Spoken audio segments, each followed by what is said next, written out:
Beyond the Mic with Sean Dillon. We're joined on the star line by a man of many talents, actor, comedian, award-winning children's book author, podcaster, and more. He's also a dad, sending his son off to college. We're joined by author Michael Ian Black. Welcome. Hello. Let's go beyond the mic. Your book, A Better Man, serves as part memoir, part advice book for your son. Why was this so important to write down for basically your son and for you? Well, I lost my dad when I was young. I was 12 when my dad died. And we hadn't been especially close even when he was alive. Not that we didn't care about each other. We did, but my folks were divorced. He worked a lot. I didn't see him that much. I remember being a young adolescent and kind of looking around at the world and wondering like what it was men were supposed to do, what men were supposed to be. And as I got older, I realized like I wish I could have had that conversation with my own dad.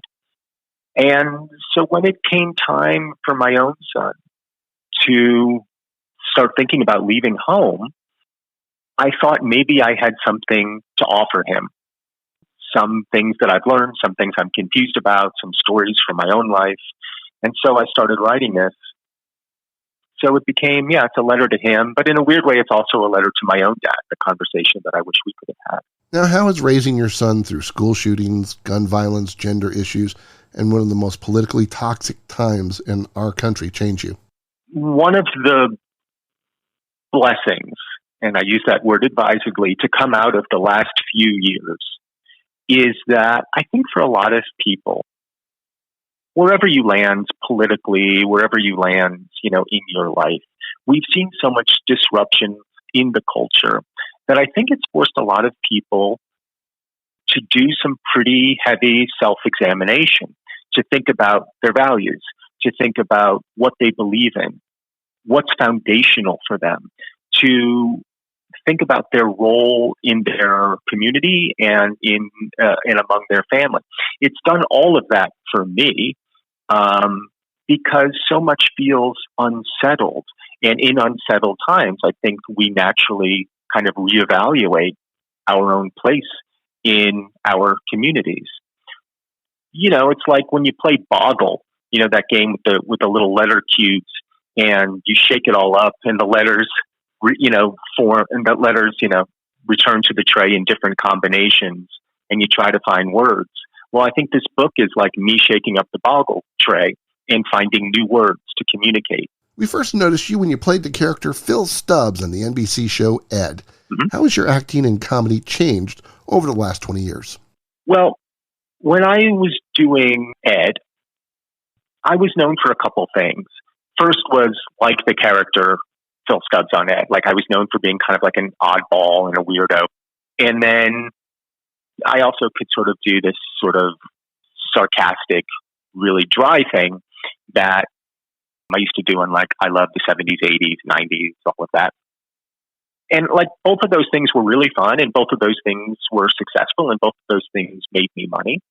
And then as I started to get a little older, I realized that neither of those things felt like me. And I was really determined to kind of peel back the layers of artifice and become myself. And it sounds like such a dumb thing to say. How do you become yourself? But I wasn't that comfortable in my own skin for a lot of years. And the last 20 years, let's say, have really been for me about a process of learning how to become myself.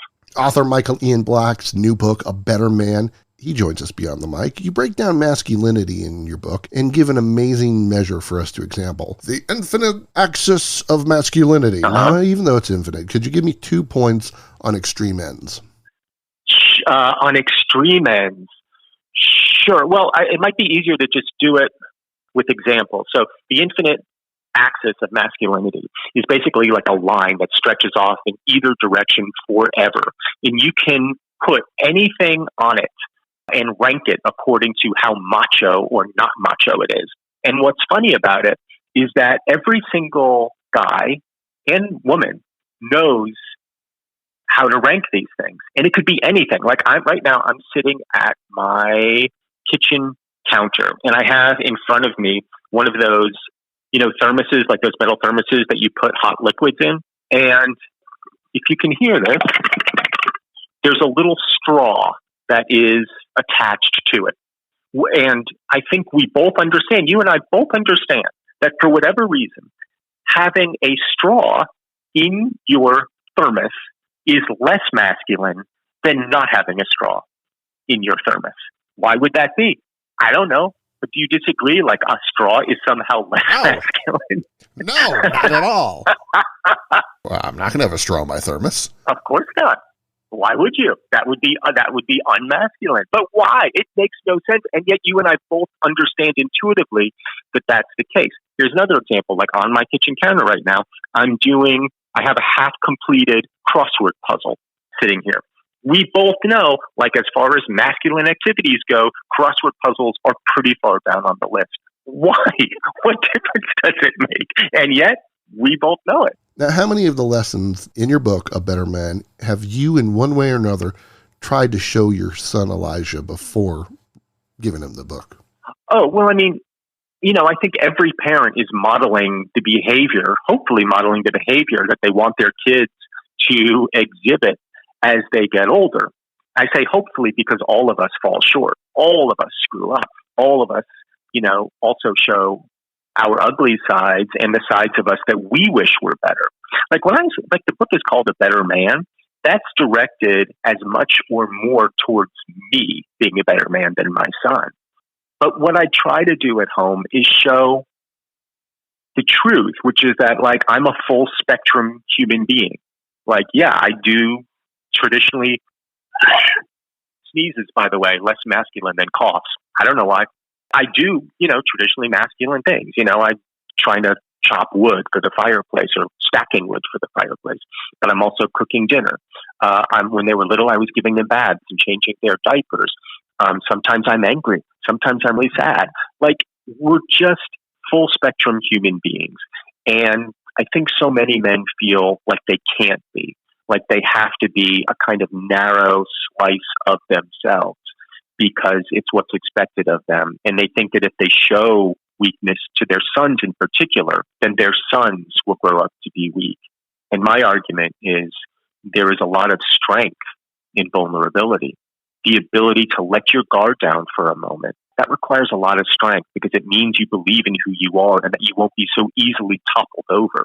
Reading about your family vacations brought you back to the bright yellow station wagon that my dad would drive us around as we searched for some educational spot Mom wanted us to watch. How did your vacations as a youth change the way that you raise your own son? I mean, were you like, I'm going to torture you like Grandpa used to torture me? No. Oh, absolutely not. No, I recognized, having suffered through endless car rides to places I had no desire to go, that there was no point in trying to shove history or culture down the throats of my kid. Like, I feel like my mom and her partner would say things like, oh, you'll appreciate it when you're older. No, I don't. I don't appreciate it. I appreciate it now that I am an adult and that I can pursue those things on my own. But I don't appreciate that we sat in car rides 5 hours at a time to go to Gettysburg battle site, which was just a field. Like, I don't appreciate that. I'm annoyed by it. So when we vacationed, particularly when they were little, it was all about just finding a place that had a swimming pool because that's all they cared about. A Better Man is the book. Author Michael Ian Black joins us beyond the mic. One of the best lines of the book, and you may be offended by me picking one line out as the best. If you like any lines in the book, I'm delighted. Quote, how many times have you seen some movie character spit into the dust and mutter something like, I ain't afraid of nothing? Son, I'm here to tell you, that man's a goddamn liar. Talk to me about fear. I do think that's a good line because I think it's important. So one of the things that I think is really under-discussed when we talk about men and the way we think about traditional masculinity is the idea of fear. And I would argue and will argue that all of traditional masculinity is based on fear, not strength. That the strength that we're encouraged to develop, to guard ourselves, to appear invulnerable, to be emotionally distant, all of that, all of those traditionally masculine things. It's all designed to hide our very human terrors. Our terror at, from a very basic level, being killed, because so much of being a man historically has been about going off to war, being injured, whether physically or emotionally, not being able to measure up against other men, being humiliated, being rejected. And we as men are instructed to never show that fear. And if anything, to reject fear out of hand. And what I think happens is that fear ends up living inside of us as kind of like a pit within us. And we surround ourselves with as much bluster and puffery as we can imagine. But the fear never goes away. So when that guy spits in the dirt and says, I ain't afraid of nothing, I don't believe him for a second. Because if he's not afraid of getting shot in that duel, then he's insane. And it's okay to be afraid. Strength is about overcoming fear, but it doesn't mean you can't acknowledge it. And that fear is healthy. That fear is really one of the things that makes us most human, because it allows us to be vulnerable. All those things that we're afraid of we wouldn't be afraid of them if we didn't have a stake in them. We wouldn't be afraid of being rejected by somebody if we didn't want their love so badly. Like, it's important to acknowledge that fear. It's important to own it. Doesn't mean you let it cripple you by any means. You just own it. Now, have you dismantled Elijah's loft bed yet? And have you considered other uses for his bedroom now that he's off to college? Oh my God, it was one of the first things we did. He left and he wanted us to keep it up through his first Thanksgiving. So we did. We honored his wishes. But when he went back right after Thanksgiving, I spent an afternoon dismantling that monstrosity, dragging it out to the driveway, and I hired a junk removal team to come and cart it away.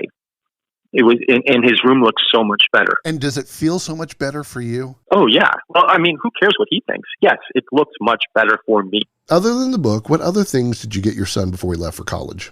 A laptop, a new laptop. That was the main thing. I always like asking comedians this because I really like to see where they are. What's the one comedian that changed the way that you looked at comedy? Well, there's probably two, Richard Pryor and George Carlin. Richard Pryor, because of his just bluntness and honesty and deep humanity and anger, but like kind of righteous anger. And George Carlin has some of those same qualities, but the thing that I love about George Carlin especially is how carefully he uses words, how carefully crafted his jokes are, and his facility with language. So those two things combined are, I just adore. Now, how's the pandemic quarantine changed the way you do things? I've been much more, I've obviously been home. So I'm one of those people who actually has taken advantage of the time. So I've been taking piano and taking guitar, and I took some classes. And then I spend a fair amount of time watching my life savings dwindle away to nothing, which is also fun. So yeah, it's been great. Time's running out, so it's time for the Rocky Nate. 8 random questions. Answer with the first thing that comes to your mind. There is no pressure. Yep. Favorite starting hand in No Limit Poker? Oh, I mean, always aces. What's the one thing that you do that drives your wife, Martha, crazy? Rearrange condiments in the refrigerator. Now, how do you rearrange them? In order of freshness, alphabetical, or what? It's about being annoyed that there's a half-eaten jar of kimchi in the very place that I want to put the salad dressing. And that kimchi is going to sit there for the next 2 years. Favorite movie of yours that you weren't in is? Miller's Crossing, Coen Brothers. Very serious question here. What's harder, sandwich artist or cameo artist?